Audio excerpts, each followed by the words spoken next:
नमस्कार साथियों, मैं अनीता श्रीवास्तव आपका हार्दिक अभिनंदन करती हूँ।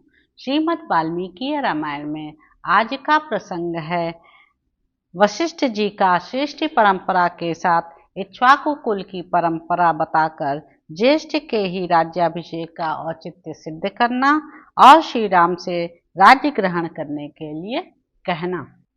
श्री रामचंद्र जी को रुष्ट जानकर महर्षि वशिष्ठ ने उनसे कहा, रघुनंदन, महर्षि जाबाली भी यह जानते हैं कि इस लोक के प्राणियों का परलोक में जाना और आना होता रहता है। जगदीश्वर, इस समय तुम्हें लौटाने की इच्छा से ही इन्होंने यह नास्तिकतापूर्ण बात कही थी। तुम मुझसे इस लोक की उत्पत्ति का वृत्तांत सुनो। सृष्टि के प्रारंभ काल में ही सब कुछ जलमय ही था। उस जल के भीतर ही पृथ्वी का निर्माण हुआ। तदंतर देवताओं के साथ स्वयंभू ब्रह्मा प्रकट हुए।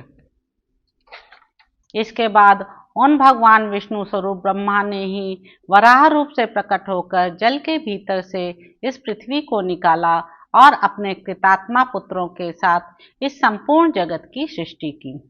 आकाश स्वरूप पर ब्रह्म परमात्मा से ब्रह्मा जी का प्रादुर्भाव हुआ है, जो नित्य सनातन एवं अविनाशी है।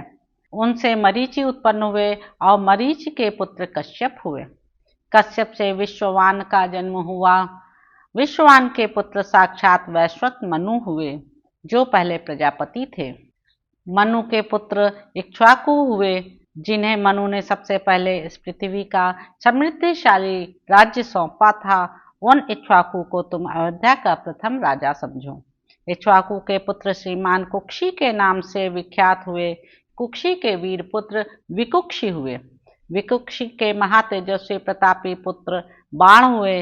बाण के महाबाहु पुत्र अनरण्य हुए, जो बड़े भारी तपस्वी थे। सत्पुरुषों में श्रेष्ठ महाराज अनरण्य के राज्य में कभी अनावृष्टि नहीं हुई, अकाल नहीं पड़ा और कोई चोर भी उत्पन्न नहीं हुआ। महाराज अनरण्य से राजा पृथु हुए। उन पृथु से महातेजस्वी त्रिशंकु की उत्पत्ति हुई। वे वीर त्रिशंकु विश्वामित्र के सत्य वचन के प्रभाव से सदैव स्वर्गलोक को चले गए थे। त्रिशंकु के महायशस्वी धुंधुमार हुए। धुंधुमार से महातेजस्वी यौवनाश्व का जन्म हुआ। यौवनाश के पुत्र श्रीमान मानधाता हुए। मानधाता के महान तेजस्वी पुत्र सुसंधि हुए। सुसंधि के दो पुत्र हुए, ध्रुवसंधि और प्रसेनजित। ध्रुवसंधि के यशस्वी पुत्र शत्रुसूदन भरत थे।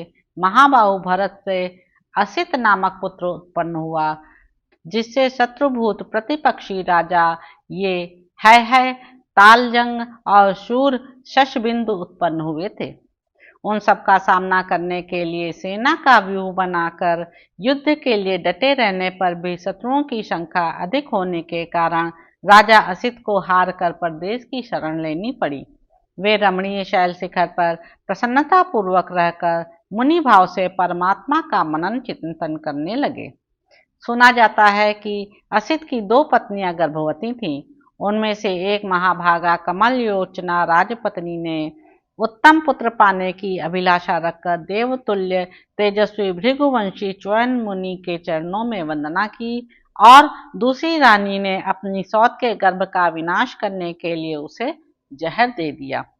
उन दिनों भृगुवंशी च्यवन मुनि हिमालय पर रहते थे। राजा असित की कालिंदी नाम वाली पत्नी ने ऋषि के चरणों में पहुंचकर उन्हें प्रणाम किया।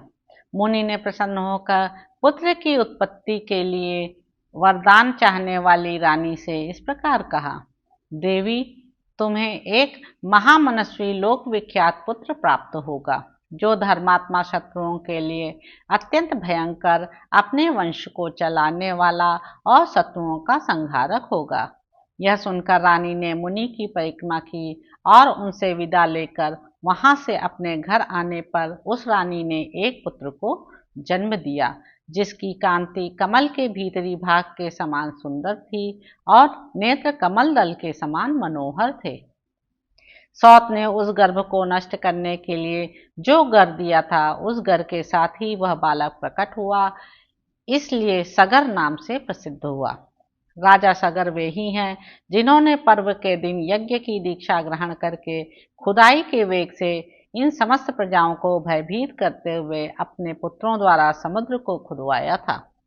हमारे सुनने में आया है कि सगर के पुत्र असमंज हुए, जिन्हें पाप कर्म में प्रवृत्त होने के कारण पिता ने जीते जी ही राज्य से निकाल दिया था। असमंज के पुत्र अंशुमान हुए, जो बड़े पराक्रमी थे। अंशुमान के दिलीप और दिलीप के पुत्र भागीरथी हुए। भगीरथ से ककुस्थ का जन्म हुआ, जिनसे उनके वंश वाले काकुस्थ कहलाते हैं। ककुस्थ के पुत्र रघु हुए, जिनसे उस वंश के लोग राघव कहलाए। रघु के तेजस्वी पुत्र कलमाशपाद हुए, जो बड़े होने पर शापवश कुछ वर्षों के लिए नरभक्षी राक्षस हो गए थे। वे इस पृथ्वी पर सौदास नाम से विख्यात थे। कलमाशपाद के पुत्र शंखण हुए, यह हमारे सुनने में आया है, जो युद्ध में सुप्रसिद्ध पराक्रम प्राप्त करके भी सेना सहित नष्ट हो गए थे। शंखण के शूरवीर पुत्र श्रीमान सुदर्शन हुए। सुदर्शन के पुत्र अग्निवर्ण और अग्निवर्ण के पुत्र शीघ्रक थे। शीघ्रक के पुत्र मरु, मरु के पुत्र पशुश्रुव तथा पशुश्रुव के बुद्धिमान पुत्र अम्बरीश हुए। अम्बरीश के पुत्र सत्य पराक्रमी नहुष थे। नहुष के पुत्र नाभाग हुए, जो बड़े धर्मात्मा थे। नाभाग के दो पुत्र हुए, अज और सुव्रत। अज के धर्मात्मा पुत्र राजा दशरथ थे। दशरथ के ज्येष्ठ पुत्र तुम हो, जिसकी श्री राम के नाम से प्रसिद्धि है। नरेश्वर, यह अयोध्या का राज्य तुम्हारा है, इसे ग्रहण करो और इसकी देखभाल करते रहो। समस्त इक्ष्वाकु वंशियों के यहाँ ज्येष्ठ पुत्र ही राजा होता आया है। ज्येष्ठ के होते हुए छोटा पुत्र राजा नहीं होता है। ज्येष्ठ पुत्र का ही राजा के पद पर अभिषेक होता है। महायशस्वी श्री राम, रघुवंशियों का जो अपना सनातन कुल धर्म है, उसको आज तुम नष्ट न करो। बहुत से अवान्तर देशों वाली तथा प्रचुर रत्न राशि से संपन्न इस वसुधा का पिता की भांति पालन करो। तो साथियों, इस प्रकार अयोध्या कांड में निहित 110वां सर्ग यहाँ पर समाप्त होता है। इसके अगले अंक में आप जानेंगे कि वशिष्ठ जी के समझाने पर भी श्री राम को पिता की आज्ञा के पालन से विरत होते न देख भरत का धरना देने को तैयार होना तथा श्री राम का उन्हें समझाकर अयोध्या लौटने की आज्ञा देना। अब आपसे अगले अंक में मुलाकात होगी। आप मेरे YouTube चैनल संवाद विद अनीता को लाइक करें, शेयर करें, सब्सक्राइब करें। धन्यवाद साथियों।